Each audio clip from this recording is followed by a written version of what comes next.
Magandang araw po sa ating lahat. So ito na naman po tayo, panibagong topic sa mathematics, which is describing a parabola.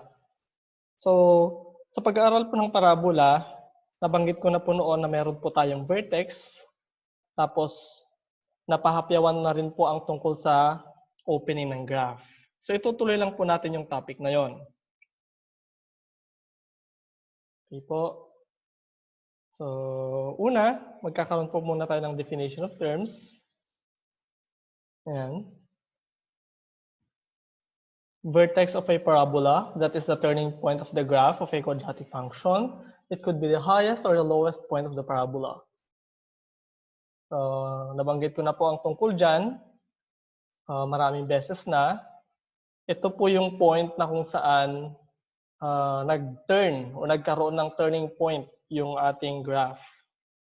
So, from a downward trend, naging upward trend pagdating sa vertex. O kaya naman, from an upward trend, biglang naging downward yung trend. So it could be the highest or the lowest point of the parabola. The axis of symmetry is an imaginary vertical line that intersects the vertex. So it divides the parabola into two equal parts. Imaginary line po siya in the sense na it is not necessarily a part of the graph. So pag sinabi po natin parabola, yun lang pong parang letter U or yung curve na yun lang po yung makikita dapat sa graph. So it is an imaginary line, yung axis po ng symmetry, that intersects the vertex. So isa siyang vertical line that intersect or dumadaan po siya sa vertex. Hinahati po niya yung graph, ito po yung mahalaga, hinahati niya po yung graph into two equal parts. Kumbaga, yung kabila is the mirror image of the other side or the other part. Next, we have the intercept. Alam na po natin yan from grade 8, x and y intercept. That is, or those are the points in the x and y axis where the graph intersects. Next, we have the domain of a function, the set of all possible values of x. Sa linear functions po, napag-aralan na po sa domain at saka sa range. So the range is defined as the set of all possible values of y. So let's now describe the parabola.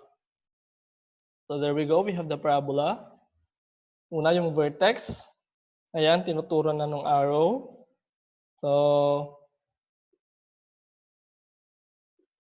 ito po yung vertex. From a downward trend, ayan, pababa yung graph. As pagdating dito sa point na to, unti-unti na siyang tataas. So, ayan. Nagkataon na ang ating vertex ay ang 0 or point 0, 0. Review lang po natin. What I'm showing you now is the graph of y equals x squared. Next, we have the axis of symmetry. So ito po siya. Nagkataon rin po na yung ating axis of symmetry is yung y-axis.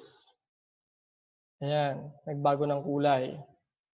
And the equation of the axis of symmetry is x equals 0. Bakit nga ba x equals 0? Di-discuss ko rin po mamaya yan. Next, the opening of the graph. Ayan. So, tinuturo niya po yung part na kung saan meron po tayong space or opening.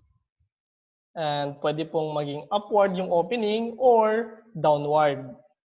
Again, meron pong kino-consider dyan na value para po masabi natin na downward or upward without necessarily graphing the parabola or the quadratic function. Next, the domain. So ayan po. That is the set of all possible values of x. So kung mapapansin nyo po sa ating graph, meron po yan dapat na, okay, lagyan lang po natin. Meron po dapat arrow symbol dyan. So para saan nga ba yung arrow symbol na yan? It indicates that the graph will continue to that direction. Ibig sabihin, hindi man po mabilisan yung move ng ating graph horizontally. So horizontal meaning along the x-axis, hindi man po mabilisan, sigurado po na lahat po ng values ng x ay makukuha po niya or kaya po niyang sakupin. Then, ayan, makikita nyo po dyan na meron pong red dotted lines from the level of the vertex. And from that level, pataas, kasi nga po dyan yung direction ng ating graph, that is what we call the range of the parabola. So we have here our table. We have the parameters, we have the vertex opening, the graph, maximum ba or minimum, equation of the axis of symmetry, domain, and range. We have here the vertex form of a quadratic function. So it represents all quadratic functions, all shapes and sizes, ika nga. This is the vertex, HK. So makikita nyo po yan dito sa ating vertex form. Then we have the opening. Kung mapapansin nyo po, nahati po siya sa dalawa. Meron po tayong A is greater than 0 at saka meron tayong A is less than 0. So if A is less than 0, is greater than 0, I should say, ito po siya. Ibig sabihin, positive po yung value ng A. The graph should open upward. So pagkakita po ninyo ng quadratic function, base lamang po sa value ng A, malalaman na po natin kung ang opening niya ay upward or downward. So if A is less than 0, meaning it is a negative number, therefore the graph will open downward. So paano nga bang open upward at saka open downward na yan? So kapag open upward, pag ganito po siya. Ayan. Pag open downward, that is the other way around. Ayan, ganyan po yung downward.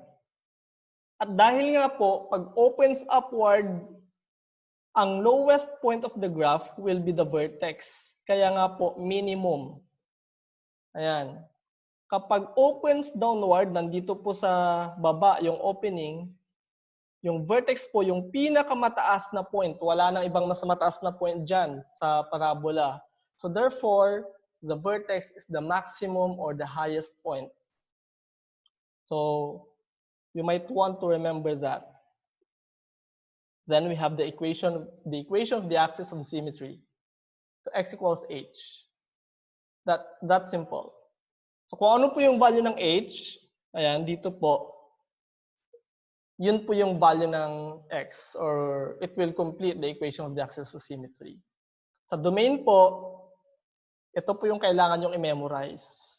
Yes, I said it, you memorize. Kasi no matter what the quadratic function is, kahit ano pang ibigay na quadratic function dyan, ito po yung magiging domain. It will cover the whole range of the real number system in the x-axis. At sa range, ayan, nagkaroon po tayo ng division ulit. Ibig sabihin, nakasalalay po ulit siya doon sa value ng A. And that is, if the value of A is a positive number, therefore, y such that y is greater than or equal to k. Pwedeng mas mataas siya or pwede ring equal sa k. If A is less than 0 or A is a negative number, therefore y such that y is less than or equal to k. So pwedeng mas mababa or pwede ring equal siya sa k. Wala na po ibang value dyan. Now, let us have an example, or let us have a couple of examples. The first given is y equals x minus 3 quantity squared plus 5. So yung hk po natin, na vertex, so the h will be positive 3. So yun po yung h natin, tapos yung k natin is positive 5. So there we go. Ngayon, what is the value of a? Is a positive or is a negative? Nandito po yung value ng A. Wala pong nakasulat dyan, so therefore it is understood to be positive 1. Dahil positive siya, nandito po siya, sa part na yan, it will open upward. So there we go. At dahil upward nga siya, ayan, domino effect, minimum or the lowest point po yung vertex natin. And of course, the equation of the axis of symmetry, x equals h, x equals 3. So, nakabase po siya dito sa value ng h. Yung i-memorize nyo, huwag kakalimutan. Ayan. Then the range, domino effect, kokopyahin nyo lang yan, yung k lang yung magbabago. And the value of k is 5. Ito po siya. There we go. Next, the vertex of negative 2 quantity x plus 1 squared minus 7 is at negative 1, negative 7. Again, this one here, or this number here, should be negated. So kung ano man po yung number dyan, so plus 1, kukunin mo lang yung negative niya, that is negative 1 para sa h. Then we have negative 7 for the value of k. Ang opening po, so negative 2 siya, negative, less than 0, opens downward. Opens downward.